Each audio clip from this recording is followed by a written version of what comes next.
Mazatlán, Delfino Maza La Reta 2022. So it was a great time. But now we're back in Mexico City, and we're gonna get the Roy Ditto. And that's something you see every day. I mean, not something you see every day, but when you have Swain versus Javi, Javi who plays a lot of different characters, but recently he has kind of been settling on Royofall characters. He has Lucina, he started with Chic as always, but I wouldn't be surprised of this Ditto specifically. And also surprised that Javi was knocked down into losers so early in the bracket. Usually see him in losers, maybe in winners semis, winners finals, but here is he now fighting for dear life in loser side, and you have to face yourself now. And it was Poke Hector himself who got Javi into loser's bracket, and now Javi is once again climbing the ladder. He's trying to get even further. This, if he were to lose, would land him a 7th place in the tournament, and it's not something you want to walk away with. These two players are super capable of getting even further, but hey, the bracket is what it is, and Swain lost the first stock already, so he's now playing a really trade-driven game, and the Roy's share a brain cell. I'm serious. Look at that. They got into shield at the same time. They chose the same aerial. They keep trading. What's going on here? I was gonna say the same thing. They were also dash dancing at the same rhythm, and yeah, indeed, the brains shared brain cell. But you can see the moment one starts using it more. Like now, it's my turn in the brain cell. I'll say that. But Swain now taking a little bit of an advantage, trying to make sure the Javi doesn't come back. But Roy doesn't have the best edge guarding tools. He can go there for less traps, and Swain is struggling a little bit. This is something also been seen about Swain. Constant top 8s over here, also in Mexico City, in this factor weeklies. But he sometimes manages to struggle a little bit to get those kills, to get those last hits in the stock. And I always love my Swain, but the struggle is real. Woo! Yes, absolutely. But as we speak of that, he actually gets another stock, and so Swain now needs to climb this one back. It's not impossible, it's Roy at the end of the day, but it is looking kind of complicated. You can't pull off the same cheese you might be able to against other players. This is Javi we're talking about, and he is super experienced. He knows what to expect, and now he can even get this edge guard. Will he do it though? Oh, so close, but Swain lives on. Going for the Mela Classic, poking that down tilt, and whoa, Swain barely surviving the air dodge, makes wonders, but you're trying to go so aggressive over Javi, over Royofall characters. You're gonna hit a sweet F tilt into your face, and that's how we see it. Javi in a really comfortable advantage, 47%, and making sure that Swain doesn't get comfortable, and over time again, Javi gets back into center station. Swain just a little bit too happy to go into the offensive and putting himself in a little bit of a disadvantage situation. Yeah, I agree. Sometimes you give up too much stage control for the sake of living on, and you don't want that to happen, especially not such early in the stock. But Swain finds the whiff from Javi and punishes appropriately. So Javi is now down to his last stock as well, and like I told you, this is not impossible. Swain might just do it, but it's Javier Valdez we're talking about, and that's not going to be the case, at least for game 1. He gets it, and so that's the first victory we see from Javi on this top 8 stream.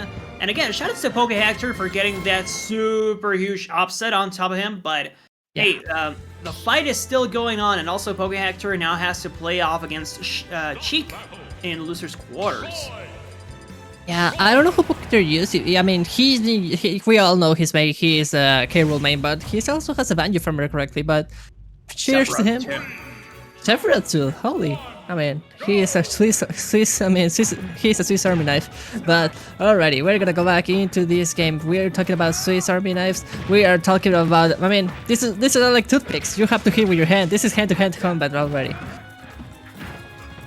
Oh, sorry, I was yawning. But okay. Yes, head-to-head as it is, and this being a Roy Ditto, I think even expands onto that analogy, because Swain, I think, is now playing a very similar game to Javi's first match.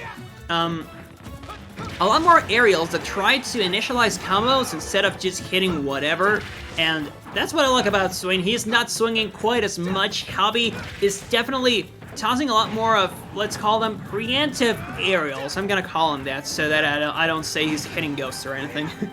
No, yeah, I mean, I agree. Swain is not hitting ghosts. Sometimes people, I mean, sometimes Roy do be fighting ghosts, but Swain is being a little bit more precise, a little bit more secure, or I don't know how to say it. Like, he's being clear with the intentions of the approaches, yeah. But, oh, that was an edge guard. Good stuff for Javi, taking control back. But Swain, I mean, I cannot say anything. They're just killing each other at this point. But yeah, Swain, like I said, taking notes from Javi, and I think he realized that he was not using his mobility at the most. He wasn't squeezing all what he could about Roy's mobility, especially versus Javi. And now just say, in the Ditto, a little bit of a hard situation. You have to be able to get those nice reads. I mean, just making sure your opponent whiffs and get those sweet punishes.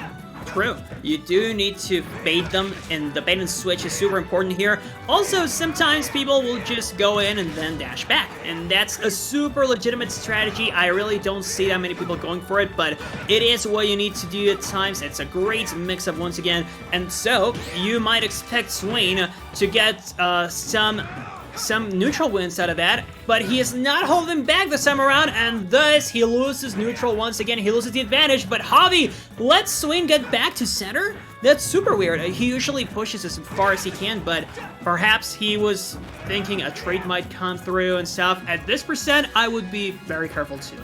Oh, and the Mexican standoff too.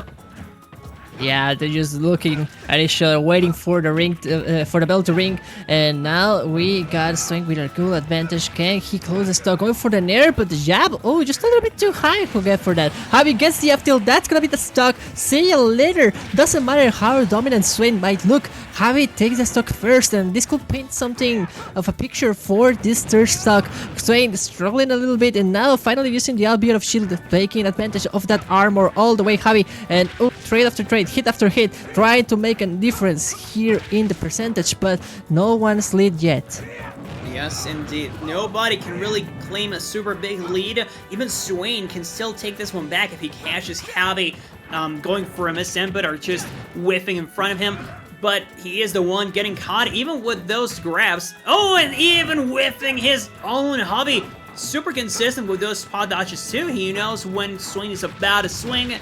And yep, Mr. Javier Valderas looking a lot better than that first stock, as he should. This adaptation game happens stock after stock, not in between games, people. These guys are super ready to play each stock as if it was another match. And there you go. Oh, that's the year. Yeah. That's the year. You see it, you love it, you know it. And from, I mean, already so much damage from middle stage. That's the one that hurts the most. But in Town City, I'm not surprised. I wonder if we're gonna see a change of stage. I mean, Town City is really good for Roy, so in the Ditto, it kind of doesn't matter. It just who squeezes more, who takes more of an advantage there. Yeah, we're gonna keep in here, and we're gonna keep the Roy's. So game number 3, 3 or 2? No, this 3. The score is lying to me. Yeah, yeah, we're gonna have to go to the game 3, and again, over and over again, who is trying to put himself on top of the other one? Because, like I said, Swain can take a little bit of a lead, but Javi's the one closing off the stocks. Yes, indeed, and also somebody called Colt, because he is... Hey, I mean, he should really enjoy this. I don't see him in chat. Yeah. This is the kind of show he lives for. And no, Swain again whiffing. That's just a poor calculation of the spacing. Some really bad spacing choices that might end up costing the game again, because he gets some really super free punishes that he can't really commit to that often, because he might just put it the wrong way, and there you go.